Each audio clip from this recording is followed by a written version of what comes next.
What is going on YouTube and Spotify? This is the Just BSN podcast, and today we have episode 130. We are officially 130 episodes in this thing. My goodness, it's actually been a really long road when you really think about it. Like we've been recording, um, we're gonna be coming up, I think, on year three um, here at the beginning of the Browns season. So we're getting closer and closer to that milestone. But hey, man, 130 episodes deep, and we're still going strong. And today, we got a couple things to discuss. Obviously, you see me wearing the Brown stuff because our Browns had an incredible draft. We will go over that here in just a minute. And as you see from part of the title, the Cavs are too soft, which is not the first time that we have had to admit or hear that from any media source or anybody in general, because this is how this team seems to be every single year. So the series is tied 2-2. We will obviously get into that as well later on into the episode. But before we get into everything, we want to make sure we send a quick shout out to the sponsor today. And of course, it's the same one every single week, guys. Effortless Wins. Andrew, let them know. Yeah, guys, check out our sponsor, Effortless Wins, for sports betting advice and plays to boost your wins. Talk to Tony. Our great links will be in the description of Spotify and the comment on YouTube. Guys, use code JustBS26 for a nice discount. Baseball season, full swing, baby. NHL playoffs, NBA playoffs are here. There's plenty of places to make some money.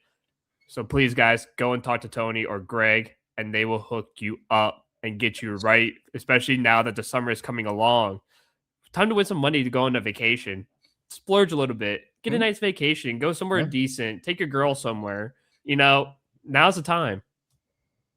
It really is. It really, really is to start winning some money. Baseball season. It's a make or break sort of time to bet because there's a lot of ability to win some money betting during baseball season. So make sure to tune into those guys. They're very helpful. They're very informative. They do know what they are talking about. These guys are no slouches. They're no beginners.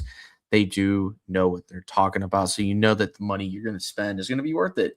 And if you get into the Discord, you will see all of the channels and all of the just perks that you get with all of that money you're going to spend on the subscription. So be sure to use the code JustBSN26 for that discount. It will really help.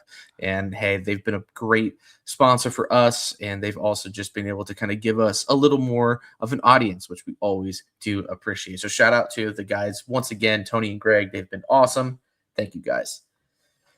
So, yeah, we'll start with the good because the bad is going to come later with the Cavaliers. But, dude, I mean, this last weekend NFL draft weekend has been quite good for the Browns, which is not a thing that we as Browns fans say basically ever. Last year was a pretty solid draft. Everybody seemed to really hit for the most part, besides Dylan Gabriel. I was about the only draft pick out of that class that didn't really seem to pan out. And, Shadur is still TBD. But this draft could go down, I would argue, as probably the best draft the Browns have had since they've come back in 99. Now, I wasn't around for the Browns prior to when they left back in the mid-90s. So there could have been some better drafts by then. Who knows? You guys could tell us if you thought that there was a better draft maybe in the early 2000s. Who knows? But what I do know is this draft was very productive. They filled a lot of holes, and it almost felt like they kind of listened to the fans for once, because not only did they double up on tackle, they doubled up on receiver, dude. They made some incredibly smart and very quality picks out of every single pick. They did really good at trading back and trading back in. It was beautiful. It was really kind of like a masterclass from Barry that I was quite impressed with. And with all of the moves that we made, which we made 6 trades during the weekend, one of them got us a 4th round pick for next year, which is just going to add a little more ammunition to whatever they have planned for next year. But the important thing is you get one of the top tackles in Spencer Fano. Then you follow up at 24 with getting your first wide receiver, which was KC Concepcion, which I know was a little bit of a controversial pick, especially when they made it. I mean, Brown's Twitter was kind of 50-50 on it. And I know you and I were kind of in that same boat where we're like, man, I kind of wish we would have went here, but I don't hate it. I just don't love it. So just tell me, just kind of walk through what your first takes are through that first round, because you go back from getting from 6, you saw Tate go at 4 to the Titans. Jeremiah Love went 3 to the Cardinals, which was, I think, the biggest one. But overall, the Browns traded back. They went to 9th. They got a couple picks in the draft later on, and they were able at 9 to get Spencer Fawanu, which to me, I think was the best overall lineman and tackle in this draft period. Yeah. I think the Browns really wanted Carnell Tate with the 6th overall pick. And then when he went to Tennessee, the Browns said, all right, listen, we'll trade back. We'll get Spencer Fanu. We know we can get him a little bit later, a couple picks later. They let Kansas City trade up. And, it worked out to our favor. You go out, you get the best tackle in the draft. And then you go out with the 24th pick and you get Casey Concepcion, where a lot of people, myself included, thought it would either be, either Denzel Boston or Omar Cooper from Indiana. And it turned out to be Casey Concepcion. And at first, I was kind of like iffy on the Casey Concepcion pick, just for the fact that, there were times where he did struggle with his hands and catching ability and whatnot. But the more I saw, the more I read up on all this stuff, the more I was more intrigued by the pick. And it's like, okay, I can like this pick quite a bit because, there were a lot of guys in college who had a lot of drops because they were targeted quite a bit. Yeah. And those guys were among the likes of Amon-Ra St. Brown and A.J. Brown and so many of these top-tiered wide receivers that you see in the NFL today. And it makes you question, well, these guys had kind of high drop rates too in college. And look how they are in the NFL. I mean, we draft them in our fantasy teams because they're so good. And I could see Casey Concepcion later on be that kind of guy where, you could be drafting him in your fantasy drafts because, hey, Yeah. he's fast, he's quick, he's great in open space. Like, as soon as he's one of the best in yards after catch is what I've seen a lot of, where he catches it and he just breaks off with great speed and he makes people miss. He's good with being able to catch and turn and break off like that. So this kid's got a lot of talent. If he's able to catch the ball in the NFL, he could be the best NFL receiver in the draft, beside Carnell Tate. So, there's a lot of upside for this kid, and I can definitely see why the Browns drafted him. And then, you go out and you get Denzel Boston anyways afterwards. I don't know how he fell that far. Yeah. It blew my mind, but I'm glad he did, because the Browns said, really, no one's going to take this guy? All right, I guess we'll jump up a couple picks to take him. Like, all right, cool, thanks. And the Browns were able to go up and snag him. And then you go up and get McNeil Warren from Toledo, the safety, which all 4 of the guys you got were projected first-round picks. Yeah. And all of a sudden, you're able to snag 2 of the 4 in the second round. And you know what? I am so happy with that. The Browns did what they had to do. They got their needs and they got quality. And, I don't mind getting guys like Parker Brailsford, who's a center, Austin Barber. I like Joe Royer and Carson Ryan, let them battle out at tight end. Taylon Green. I know everyone's confused about the Taylon Green pick at quarterback, but you know what? I can see the reasoning behind it, because the thing is you have Deshaun Watson, whose contract's going to expire after the season's end. You're going to have Dylan Gabriel, who's probably going to be gone by the season start. Yeah, at least by season start, you hope. But Taylon Green comes in. Why? Because he is a 6th round draft pick. You have to pay nothing for him. And with the big contract of Deshaun Watson and getting Dylan Gabriel in the 2nd round, who's also eating up a decent, who got a decent rookie contract even for being a 2nd round pick, you can get away with getting a guy for severely cheap like Taylon Green because who knows? He could be a backup to Shador Sanders.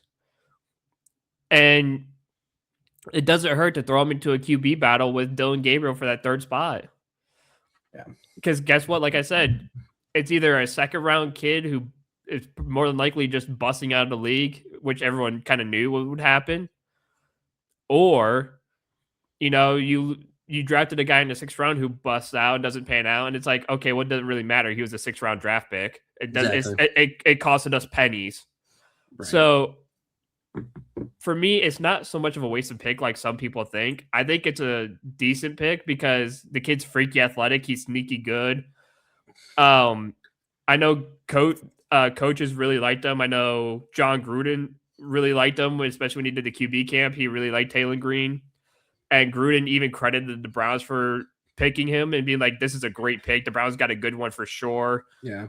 And we all know Gruden's really good at, working with QBs and seeing what they have. So if he says something good about it, then there's something to like a little bit at least. So I didn't mind it.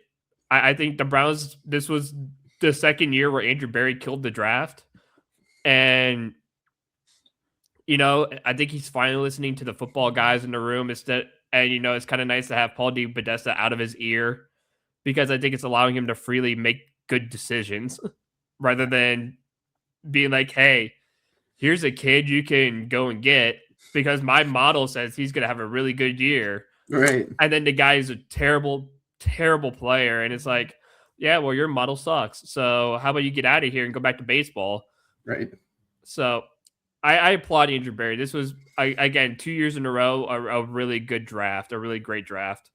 Yeah. And, I even said when I was with my buddy on Thursday night during the 1st round, when we drafted KC, I was like, this is a gamble pick because, again, he does have the drops. I believe they said he had 8 drops last year, but his yak, like his yards after catch are something to be really noted. And he's also a great returner in the punt game. Yeah. I'm not sure if he necessarily was involved in KOR, but at least in the punt game, which is a part of special teams we have not had really since Travis Benjamin. I mean, if you really want to go back and really think the last time we've had a decent returner, it's been then. So to have a guy as dynamic as that and then pair him up with Jerry Jeudy and then also be able to draft Denzel Boston at 39, who, I mean, this might be a hot take for some people to hear, but I kind of see a little bit of Mike Evans in Denzel Boston. Maybe he might not be as prolific and consistent, consistent as him, but he's got the size. He's 6'4". He's very physical. It's just his style of play, and he's kind of everything that you wanted Cedric Tillman to be for this team, where he could be a red zone freakish target, and then you still have Fannin, who is going to be tight end 1. You've got that kid out of Cincinnati who's going to be tight end 2. He's going to be great. Who knows what the kid out of BYU will do. He might end up just being a blocker or, even a practice squad dummy for a little while. But, to go to the Taylon Green pick, those rounds and those picks, that's where you can find some, that's where you can kind of gamble, a little bit and, potentially find, a diamond in the rough. And he scored athletically so high at the combine. He was almost perfect in terms of his size, in terms of his speed, in terms of his strength, his arms, his hands, everything that they test for at that metric, he graded almost perfectly. So athletically, he is a freak of nature. So the Browns can also utilize him as just an athletic freak and a guy that maybe you put him in, as sort of RPO package. Or maybe he ends up turning into a 6'6" receiver you don't know with guys like that, and you don't really want to like put him off of that role anytime soon because you still want to give him a chance to be a quarterback because I guess his football IQ is still pretty high from what Gruden was saying, and I even watched some of the clips of him. Like he can definitely understand what's going on. He can definitely read certain things. So it's not that he's not smart. It's just he's really raw. Mm-hmm. And he's one of those guys that could turn into nothing, but he could also turn into something. And it's at in the 6th round, that's where you can take those gambles and say, well, if he doesn't work out, it's because it was a 6th round pick. I mean, come on. It's just is what it is. But the Browns hit on a lot of these picks. The only like kind of shocker was the other tackle that was out of Florida, and I'm fine with him too because he's an actual left tackle. Rafanu, you could put him at left, you could put him at right, but he can go inside and play guard. Like he is so athletic and just such a freakish athlete as a lineman. He's strong and he just has the lineman attitude. Like he's one of those guys that he literally said at his press conference, there's nothing more fun than moving a man from A to B against his will. I was like, that is the most lineman thing I've ever heard. And he's a nerd. Like he's an even bigger nerd than Miles is. So, I think that'll just mesh well with the team as well. But there's really nothing bad to say about this draft. This draft was excellent. And Barry deserves his flowers. And again, going back to the KC pick, this is a make or break pick for Barry because if he does turn out to play well and he does fix the drops, which is all about concentration, that's the biggest thing about drops. But he probably did that because he's trying to think too ahead of what he's going to do after the catch. And those type of guys, those freak athletes, those guys are going to have those at times.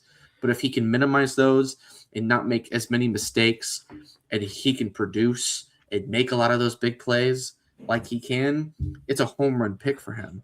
And if he doesn't, that's a make or break pick where it could potentially cost Barry his job. But fortunately, Barry had an incredible draft. So it's really up to the players now to prove that this was a good draft. But you added so much depth in a lot of areas of need that you needed to sort of fine tune. And this team looks a lot more complete this time around than it did last year. There were still a lot of holes after the draft last year. Yeah, there really is. And, like you said, I think the Browns did a really good job of filling those gaps and filling those holes, especially in the wide receiver room and in the offensive line room. Those were the biggest gaps and biggest holes that we've had. And I think Andrew Berry done a great job in the offseason just going out and getting offensive line during the offseason and then obviously drafting a few here in the draft. And, I like how heavy offensive line he went because you can never have too many. No, at this point you can't. Like, especially with all the injuries and stuff we've had. Yeah, so I like all the offensive line moves he's gotten. You can never have too many offensive tackles. And you never know. You can find a diamond in the rough. And so some of these guys could pan out to be really good. And you could have them as backups. So I think Andrew Berry did a great job of just filling the gaps and filling the holes that were needed, especially in the wide receiver position too. Because again, there were positions, or the wide receivers we have were just they're bad, dude. Jerry Jeudy couldn't catch a football to save his life. And you couldn't rely on Tillman to do anything. You couldn't rely on, Bond because Bond only played half the season and he was only good for when you went super deep. And if Shador could make a throw, then that's all he was good for. Right. But now you got Boston, who is big. He can jump. He's gonna be a massive red zone guy. Yeah, He's gonna be fun. He's gonna be huge in the red zone. So that Denzel Boston's gonna be great for that. And then again, you have Casey Concepcion, who could turn a mid route, a short 10-yard crosser into a 50-yard gain and something. So. So you got some weapons now, and the best part too is it takes a lot of pressure of Jerry Jeudy to be the best, to be a wide receiver one. Yeah.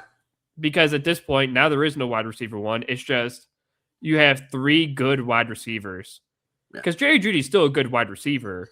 Yeah, when he's in the better headspace, I think last year, and I even heard reports from Daryl that he was dealing with something externally that he did Yeah. not talk about. Whatever that was, who knows? It could have been family related, who knows? Yeah. But if that had anything to do with it, and he comes into this season better mentally, then I think Judy will have a better year. I mean, it was overall just a horrible year. You had to deal with three different quarterbacks. You're dealing with the offense still struggling regardless of who's at quarterback. It's Mhm. not fun when you're in that type of position. So I get it. Like that would drain anybody for sure. Yeah, and there's a lot of these players have a lot of going on in their minds and a lot going on externally. So, before people can really sit there and be like, "Oh my god, this guy sucks" or something, like you got to understand there's people going through stuff and Yeah, there's still people too. It's not just the fact yeah. that they're players that played at a high level that play on TDV. There's still people with people problems. Yeah. It really means like money can't solve your problems because again, there was a goaltender in the NHL a couple who just got knocked out of the playoffs. His name was Linus Olmark from Ottawa Senators, Mm, mm, who was severely dealing with depression, and he was still playing and playing into playoffs and whatnot. And he's dealing with internal stuff. So like he was yeah, going through a lot. So just because he's making 15 mil a year doesn't mean he ain't got stuff going on. So do you understand these are people as well? So and the thing is, Judy had his first 1,000-yard season with the Browns with Jameis yeah. Winston as his quarterback. Jameis Winston doing the most damage. Yep. So the thing is, you can tell he is a good wide receiver. He can get to those 1,000 yards. He just might have been going through some stuff. And like you said, Getting there were help with reports the of him going offense. through some stuff. And he could be a damn good wide receiver. Yeah. But now you give him some help. And that puts a lot of pressure off of him. It puts so much pressure off of him because now he doesn't have to rely on himself doing all the work. Yeah. So you're going to see a different Jerry Judy. You're going to see a different wide receiver core. I think you're going to see a lot better wide receivers. Obviously, you got Harold Fannin, who's one of the best tight ends Yeah. in the league, too. So, the Browns' offense is actually going to be fun this year if they start Shador over Deshaun Watson, of course. Yeah. Which But honestly, we need to prepare for that not happening at the start. Like that's I think the best or the mhm, next leading headline going into camp is who exactly is going to start a quarterback because I think all of the signs are pointing towards Deshaun at this moment, and I can't necessarily blame them because of the amount of money that they have into him, but they just know like he didn't even speak at the first mini camp that they just had because they know that the fans really don't want him, or it could also be to him of being like, hey, I don't want to deal with the media right now. I just want to kind of lock in and get back into my motion. And I can respect that to a degree. But it's kind of hard not to have fans feel the way that they do after this many years of nothing really happening. But if the Browns have any success with Monken, it's going to be the biggest slap in the face to Stefanski and just his lack of bringing good quality players into their best play, and that's going to be a big problem, especially if Monken can turn this offense around overnight. Essentially, that will be a big topic. yeah, if he could turn things around, I mean, and don't get me wrong, like, I think Todd Monken is the guy for the job because we've seen the offense he's had in Baltimore, Yep. and they were a good offense. So the thing is, and I said this on another podcast, is that I think it's going to be refreshing for the players to not hear the same thing over and over and over and over again from Kevin Stefanski. It's not going to be, well, guys, we just got to do better. That's on me. I need to Yep. be better. We all need to be better. The team needs to be. So instead of the whole we need to be better talking point every press conference, every Sunday, or the I need to be better, it's going to be refreshing to hear, you know, a coach who gives a damn and a coach who isn't probably going to be afraid to call anybody out. like I would say Todd Monken's like an in the middle of a Kevin Stefanski and a Greg Williams. Yeah. Where like Kevin Stefanski is very passive and is I need to be better and says it every week. And when Greg Williams goes and cusses every single person out and probably throws chairs and bricks at people, I think Todd Monk is like that in the middle. Like he's passive, but he's also not afraid to call you out if you're playing very poorly or you're doing something wrong. Right. Like he could look at Jerry Jeudy and be like, "Hey, listen, you were 20 yards wide open and you dropped a pass. Are you kidding me? Here, catch this," and throws like a towel at him. Like, see, oh, you can't catch. Like, okay, how about we do that from now on?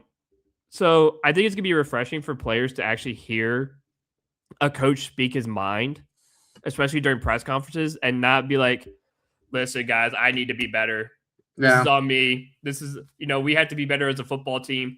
Like, okay, cool. It's the same thing over and over again where you have guys in the background, like Myles Garrett rolling his eyes in the locker room after every game because it's the same. He knows the exact thing that Kevin's going to say week in and week out, and it's just boring. Yeah. Compared to Todd Monken's actually going to hold people accountable and, he's actually going to speak his truth and speak the truth, and he's not going to be afraid to say things, and that's what makes players better. And I think that's why we were so stagnant is because Kevin would just not be that. He just would not be a coach. He just would say, we just need to be better and just leave it at that. Like, yeah, no duh, we need to be better. But what are we doing? Like, tell us the truth. Tell us what you're thinking. And I think players like it when coaches actually speak their mind.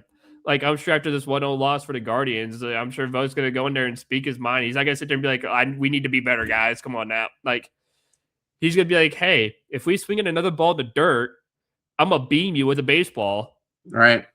Can we do something else, boys? Like, come on now. Right. Like, so there's going to be some accountability, and I think it's going to be very refreshing for the players this season, and I think we're going to see a completely different Browns team than we have in the last couple of years under Kevin Stefanski.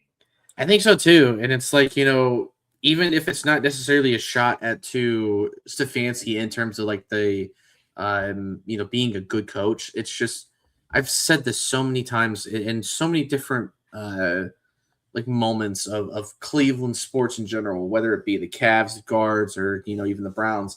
Sometimes you just need a different voice in the locker room. Like, sometimes that really is enough to really get a team to kind of rally back around you and really refocus and re-energize. And I just think Monken's offense mixed with the new defense, it's just going to make this team feel a little less structured and just a lot more, hey, we just trust each other and we're going to use our best players in the best ways to their best advantages. And that's how you're going to win games in this league. And that's how teams continue to win games in this league. It's not all about structure. Not everybody has, the 49ers offense, or, not everybody is built the way that, New England was for so many years, where they had great defenses, or even Seattle. Like, It's not like Seattle had the most impressive team. It's just collectively, they just had great players that just played very well together. And they had the good structure to do it. And guys played above what they are typically known for. And that's going to happen. But Seattle isn't just going to be a dynasty now. Like, Seattle is going to have some tough breaks, especially when they lose coaches and they, it's just like how Detroit was, where Detroit was really, really good. They lose Ben Johnson and all of a sudden they struggle on offense. I wonder why. But Monken has had some good, offenses over the years. Even when he was here, when Freddie was here, it's not like the Browns offense was like super, super, horrible. It was just Freddie had the team in such a dysfunctional mess that Monken couldn't even really do his job. And who knows how much say he actually had in play calling abilities at that time. Because they were still able to get Odell to have over 1,000 yards in that season. Pretty sure, Jarvis had over 1,000 yards as well in that season as well. And then, I'm pretty sure Nick had a good season. Baker was up and down. He had a lot of turnovers, but he still scored. So the Browns were still able to do something. So when you look at the last 2 or 3 years where the offense is just continually to just get worse and worse and worse, it was a system error. It wasn't just the players. It was the system didn't work. And I think the biggest and best example of that is Flacco leaves, goes to the Bengals, and all of a sudden he could throw up 50 points for the Bengals. Mm-hmm. It's when you give the QB some players to actually throw to, and even just a slightly better system that is a little bit more tailored to those players, it just makes everything easier to work off of, instead of players have to be here and players have to be here at this specific time. Like that's so Stefanski, and it just didn't work here. And I don't know if that type of offense will really ever work here. And I think the Browns need to be more aware of the type of players that they have and then work around that from there. So again, I think the draft was incredible. It was one of the best that I've seen them have ever. And there's a lot to be excited about. Like now I think Browns fans can go into, training camp this year with a little bit of optimism and a little bit more fun around the team, where last year we knew it was going to be rough. Like we prepared for it all year long because we knew how bad we ended the things previously, and just how we knew the direction was going to continue to go down and down and down. The only thing that's going to make it not so fun is the whole Shador versus Watson thing. So we'll see how that plays out. But other than that, kudos to the Browns and kudos to Barry, because that was a fantastic draft, a great weekend in Pittsburgh. Overall, couldn't ask for a better shot. I don't really have too much else on the Browns. If you have anything else to add, go for it. But I wanted to get into some Cavs once you were ready. No, I'm ready. Let's jump into some Cavs. Yes, I mean we might as well get into the not so fun and not so positive side of things right now, because last week we went into our last episode being up 2-0, and Yep. looking to potentially just clean sweep the series, or at least get a gentleman's sweep. I kind of went into game 3 being like, yeah, we'll probably lose that game because Toronto's going to come in with a little bit of fire. Toronto's a really tough place to go play in. And boy, did the Cavs learn that the hard way, because game 3 was a pretty rough game. They were pretty much down for the entire game. But game 4 was probably the most disappointing game that I've watched the Cavs play since last season's series against the Pacers, because it was just a total collapse at the end, and the Cavs just. The best way that I can explain it is the Cavs looked half dead and half alive at the same time. Every single player looked out of it. Even Donovan, who never really shows up to games looking like he's already defeated, he looked like that in game 4. Like he looked so lazy and just so out of it. For the first 3 quarters, had I think 15 points, shooting like 4 of like 17 or something from the field. James Harden had 6 or 7 turnovers at that time. I think combined they had 11 turnovers after the game. It was not a great performance. And the fact of the matter is both teams shot horribly from the field. And I mean horribly. I think Toronto was like 4 of 30 from 3. It was something gross. Yep. 4 of 30 from 3. Yeah, that was off the dome, by the way. I have nothing on top of my screen right now. So shout out to me, I guess, on that one. But the worst part about it is you lose by 4 points, and the Cavs they technically shot better from the field. They shot better from 3, and they had 2 less turnovers than Toronto did. And Toronto, I mean, they played some really good fast break ball against us, but they missed on a ton of fast break opportunities. Like they would literally throw the ball out of bounds, which they've done all series long, by the way. They've been doing it since game 1. They did it so many times, and the Cavs were up 8 with like a minute and a half to 2 minutes to go, and they freaking blow it. They let Toronto get this random 12-2, spurt within that time frame, and then they lose. We missed so many opportunities ourselves to score and even win the game. It was one of the most frustrating games I've ever experienced watching as a Cavaliers fan, and I've had a lot of frustrating games to watch, even in the LeBron era. And yet I've never been like, yeah, this series might be over if the Cavs cannot win in game 5. This is a big, big game at home against the Raptors. If you can't win this game, it is over in Toronto in 6, and it is not in our favor. Now, if you win game 5, then you could end it in 6. But based on how this series is going, the home team is going to get the advantage, and you really don't want to even press for a game 7 because you might get gassed and you might not be able to handle it. Because from the title, as you can see, the Cavs are soft. Auburn big guys are soft. They're lazy. They don't look like they care. They get so down so easily, and the lack of leadership is just starting to show again. And you thought that we grew away from all of this. It's still there and it still exists. And as a Cavs fan, I really don't know what else to say out loud. Like, there's not much else that we can critique because we've seen every mistake that they continue to make.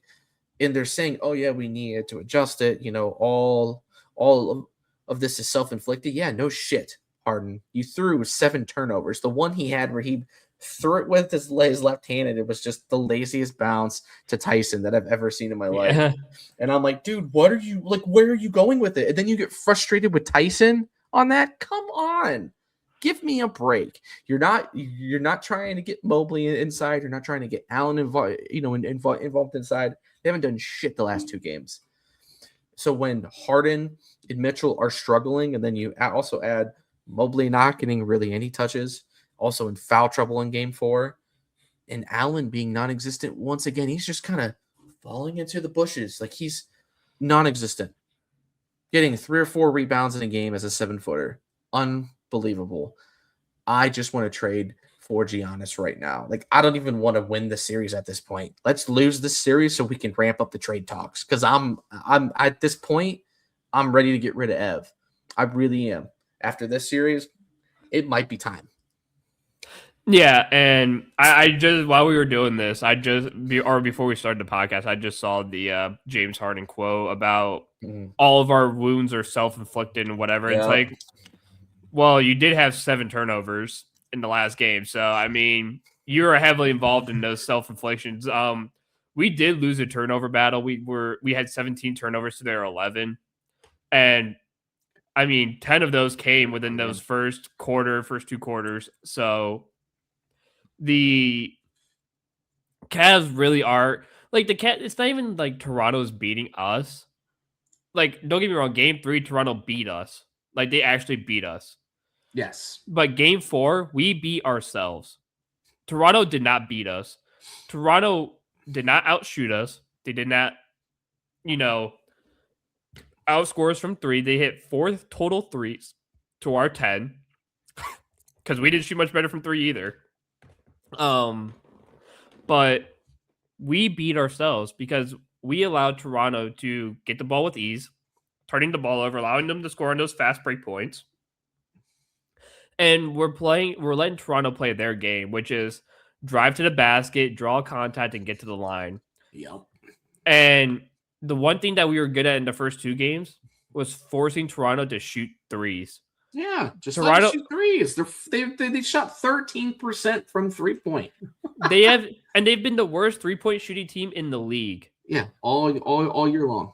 All year long. Force them to shoot threes. Keep them away from the basket. If you keep them away from the basket, they can't make anything.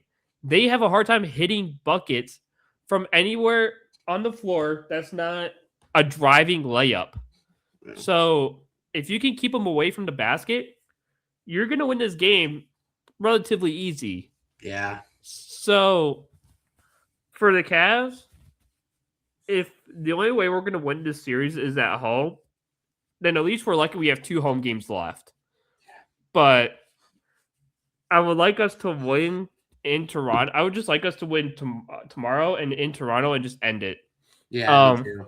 I don't want a game 7 because if you have to face Orlando, you need all of the gas that you have because that team is going to take you to 7 full games. Yeah, and then if anything, too, you're probably going to go 6 to. You're probably going to go maybe even 6 to Boston. At the very least, because Boston really hasn't been playing that well against Philadelphia right now. Yeah, they've been kind of struggling a little bit. I think last time I checked the score in that game, Boston was up by a point at the end of the 3rd. Yeah. Actually, I just checked again, and Philly's up by 4. So, Boston struggling to an easy Philly team as of right now because that series could be tied 2-2 as we speak. Yeah. But like Zach said, that if we cannot get tough, it's over. It's over. And you have two tough guys on the bench. You have Tomlin and you have actually your entire bench is tough because Craig Porter, for as small as he is, he's tough as nails. Mm-hmm. Um, And he hasn't even those two names that you named. I haven't even seen the floor yet. no, Thomas Bryant's the biggest one I want to see on the floor. He's the guy who helped Pacers get to the finals last year. And I'm not gonna lie, I would much rather have Craig Porter at this point than Dennis Schroeder because the only thing that he can do is drive to the basket and get layups. He cannot shoot threes. No. I don't think he's made a three in this entire series. And I do want to make a quick note. Although Jared Allen had 3 points, he was plus 14 from the field. He did have 15 rebounds. I know I made a joke about him like getting like 3 or 4 rebounds. He actually had a pretty good game in terms of rebounding. He had 2 blocks, and he definitely rebounded the hell out of the ball. But again, when you're only able to get your guy in 27 minutes, he's only able to get 3 points on 1 of 5 field goals. That's just not going to cut it, man. And like you need to get him the ball. And that was part of the winning formula all year long. When we were playing our best, it was because you were getting guys like Jaron Allen and Evan Mobley the ball, force feeding them, and then playing off of that. So the fact that your best player shot 6 of 24, 4 of 12 from 3, sure, he made his free throws, but he also had 4 turnovers. James Harden, again, he had 7 turnovers this game. I'm pretty sure he had 9 last game. These guys need to really wake the F up, and they really need to start showing up. You can't have 1 point out of Max Strus in 21 minutes. That's unacceptable. And he knows that, but Max Strus needs more. I need a little bit more out of Jalen Tyson, but they are starting to increase his minutes. Mm-hmm. The only thing that I'm really upset with is the Keon Ellis minutes. It doesn't really seem like he's able to get enough of an opportunity, and I think you can use his defensive play pretty well. But that's one of the gripes that I don't have about the Cavs that last game. They defended pretty dang well. Like our half-court defense was pretty solid.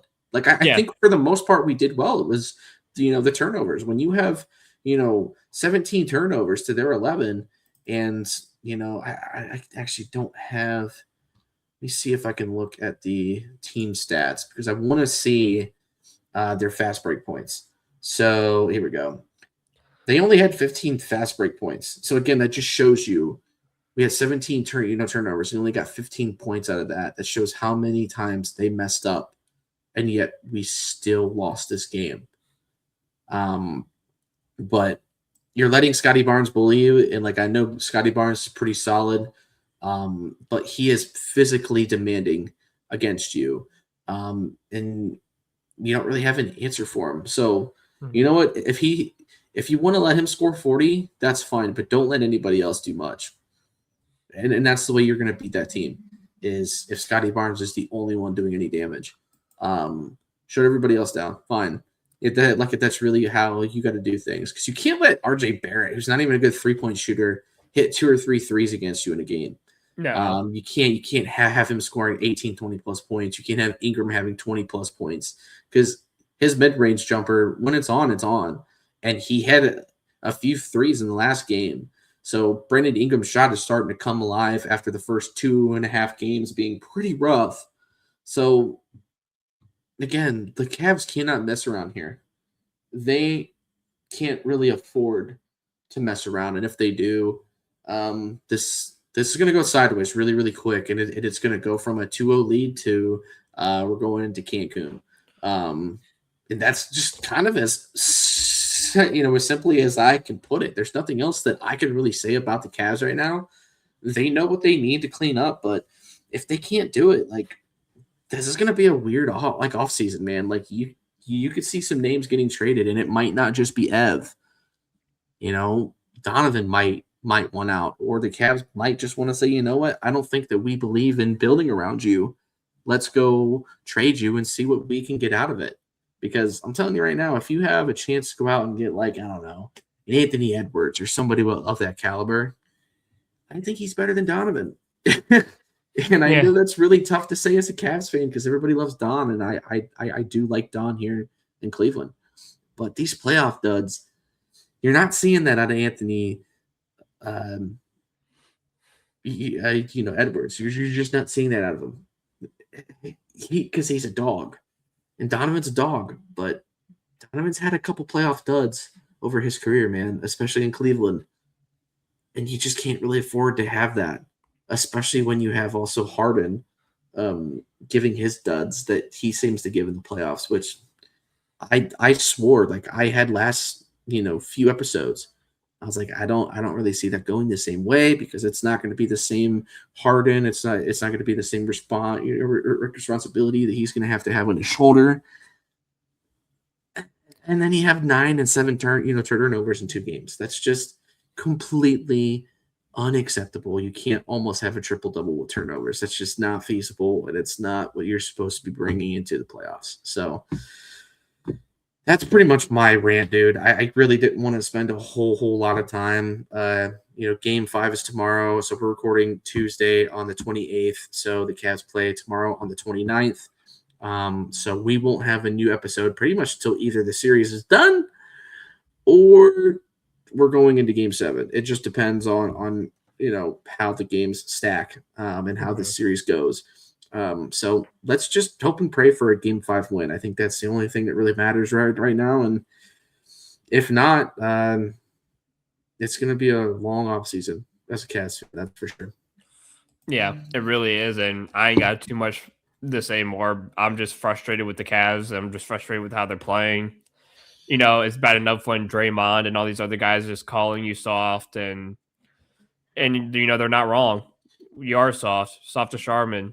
And yeah, they haven't been wrong either for a pretty long time, considering the track record that you have. Mm-hmm.